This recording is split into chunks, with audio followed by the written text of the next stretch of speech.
Olá pessoal, me chamo Alice Peronfian e tenho o prazer de estar com vocês na 20ª Mostra da Produção Universitária, apresentando o e-book Marcas de Propriedade, um estudo sobre os ex-libris, de minha autoria com minha colega Márcia Carvalho Rodrigues.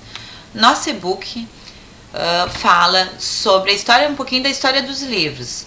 Desde que os livros passaram a existir, os proprietários marcam seus livros das mais diversas formas, através de assinaturas, carimbos, etiquetas, anotações ou marginalis. Essas marcas são chamadas de marcas de propriedade e elas atestam a propriedade daquele livro, dizem quem é o proprietário daquela obra. Os ex-libris podem ser vistos como objetos de estudo sobre coleções bibliográficas. Eles revelam das informações das mais diversas. A gente pode descobrir informações a respeito da história dos livros, dos antigos proprietários, contribui para a construção da história da instituição e da formação de suas coleções.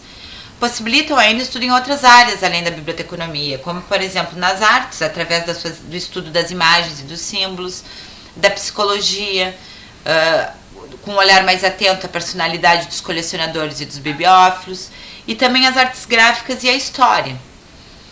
A gente começou a pesquisar proveniência no ano de 2019, dentro do grupo de estudos em pesquisa de informação e memória, o GPIM.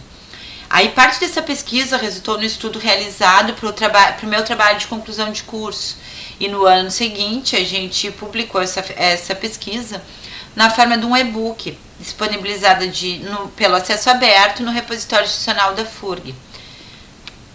A investigação empreendida teve como universo da pesquisa os ex-libris, e a análise que apresentamos nesse trabalho traz os resultados publicados no e-book, o qual encontra-se organizado da seguinte forma. O capítulo 1, por exemplo, apresenta uma introdução ao tema, expondo o livro enquanto artefato cultural e destacando a importância da bibliologia, da bibliografia e da codicologia para as pesquisas de proveniência bibliográfica.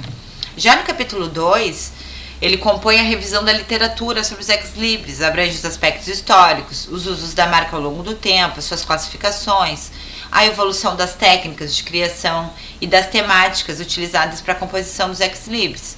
No capítulo 3, a gente apresenta uma lista de fontes nacionais e estrangeiras que contém informações sobre o universo ex-libristas. A gente se preocupou em trazer essas informações porque a gente teve muita dificuldade de encontrar informações sobre ex-libris no Brasil. A partir do estudo realizado, a gente observa que a expressão ex-libris passou a ser utilizada a partir do século XII. E aí por diante acabou caindo no gosto dos colecionadores, dos livreiros e dos bibliófilos. Em meados do século XIV, outras expressões começaram a surgir, como ex-biblioteca, ou pertence a, para uso de, mas a sua origem, a origem dos ex-libris é meio incerta, assim. A gente sabe que nos primórdios eram inscrições manuscritas, ou marquinhas feitas à mão, que acabavam indicando o dono do livro, mas o que a gente sabe ao certo é que os primeiros ex-libris gravados surgiram por volta do século XV na Alemanha.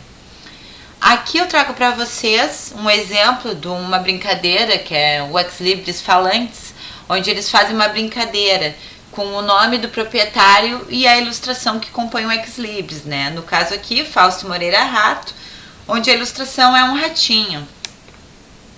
Então a gente conclui que os livros despertam muito mais nos leitores do que somente o prazer de ler, ou a satisfação, a necessidade informacional. Alguns leitores acabam externando a influência e o impacto da literatura, por meio das marcas que deixam nos livros, outros exteriorizam os sentimentos e as vontades que marcaram a sua caminhada pessoal ou profissional, e esses livros trazem essas marcas até os dias de hoje. A gente espera que essa publicação possa contribuir com os estudos da área, colaborando para ampliar o leque de possibilidades de investigação sobre marcas de proveniência bibliográfica no âmbito da biblioteconomia brasileira. Eu trago para vocês aqui algumas referências. Trago para vocês também a capa do nosso e-book.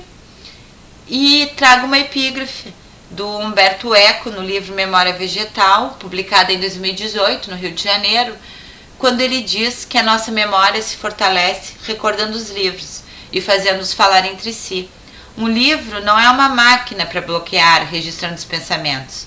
É uma máquina para produzir interpretações e, por conseguinte, para produzir novos pensamentos. Espero que o meu livro produza novos pensamentos e novos livros. Obrigada!